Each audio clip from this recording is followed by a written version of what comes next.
Easy ba sa inyong sumali at magbayad ng malaking registration fee sa isang kumpanya? Wala kayong ibang gagawin kung hindi ang mag-recruit ng maraming tao at sila'y sasali din. At kikita kayo mula sa registration fee o investment ng mga na-recruit ninyo. Mahilig ba kayong magsasali sa mga get-rich-quick ventures o negosyo?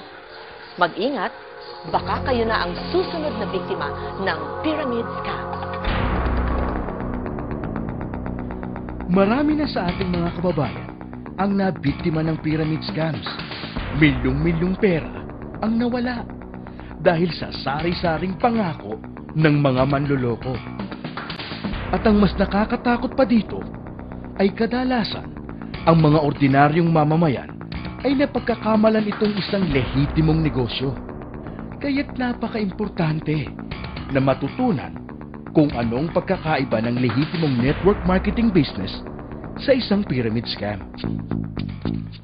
Sa pyramiding, ang mga kasali ay nag-aalok ng pagkakataong kumita sa pamamagitan ng pagre-recruit lamang ng mga bagong miyembro na handang mag-invest o magbayad ng registration fee para makasali sa naturang negosyo.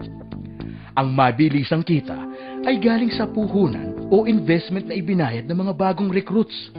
Samantala, ang mga bagong recruits ay magkakaroon din ng pagkakataong kumita kung sila ay makaka-recruit din ng iba pa. Ang pyramiding ay illegal sapagkat ito ay likas na mapanlinlang o inherently deceptive. Dahil ang kinikita sa ganitong sistema ay mula lamang sa perang ipinupuhunan ng mga na-recruit at hindi sa pagbebenta ng anumang produkto. Tiyak na darating ang araw na mauubos ang mga maaring ma-recruit. At dahil dito, mahigpit na ipinagbabawal ng Article 53 ng Consumer Act of the Philippines ang paggamit ng anumang pyramiding scheme sa isang negosyo kahit ano pa man ang produktong ibinebenta. Ang Direct Selling Association of the Philippines o DSAP sa pakikipagtulungan sa Department of Trade and Industry ay naglunsad ng isang anti-pyramiding education campaign para sa inyong protection. Gaya ng kahit na anong negosyo, ang layunin ng isang legitimate direct selling o network marketing company ay ang pagbebenta ng kanilang lehitimong produkto. Kaya't ang ibinabayad na komisyon dito ay base sa product sales. Sa isang pyramid scam, ang pangunahing layunin ay ang pagre-recruit ng maraming tao at hindi ang pagbebenta ng produkto.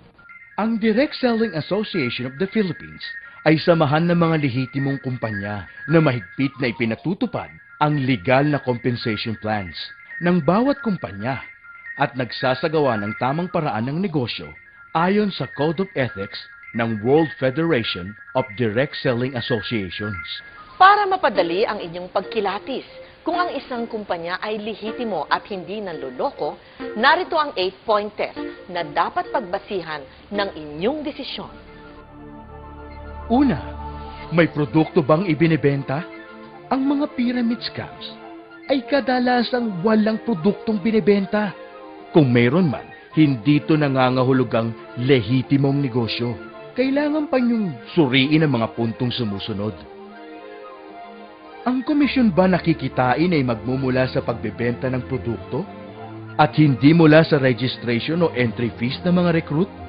Kung kumikita ka sa pagre-recruit lamang at ang kinikita mo ay galing sa registration fees ng mga recruit mo, mag-ingat ka. Ito ang pinaka-common trait ng pyramiding. Ang layunin ba ng negosyo ay magbenta ng produkto? At hindi lamang ang pagre-recruit ng mga miyembro?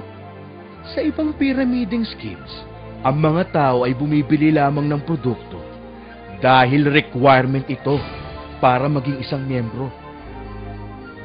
Wala bang kaugnayan ang dami ng na-recruit sa dami ng perang kikitain?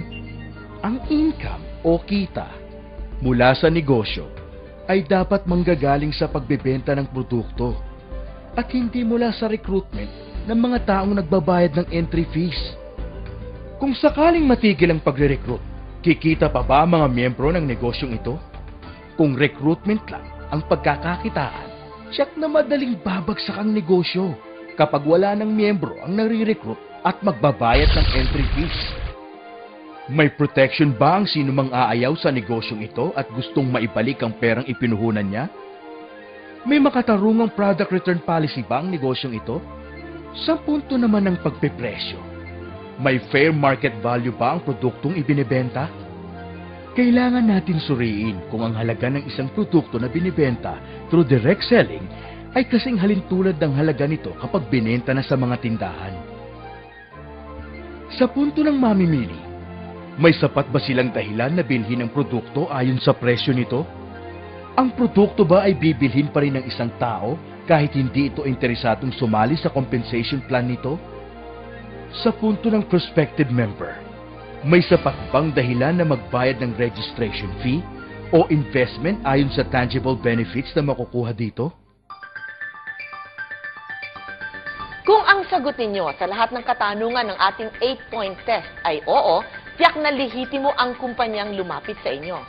Pero, kung ang sagot nyo sa kahit isa ay hindi, naku, mag-ingat, malamang pyramiding ang negosyong ito. Para makatiyak, sumali lamang sa isang kumpanya na miyembro ng Direct Selling Association of the Philippines o DSAP. I have been in direct selling business for the past 30 years.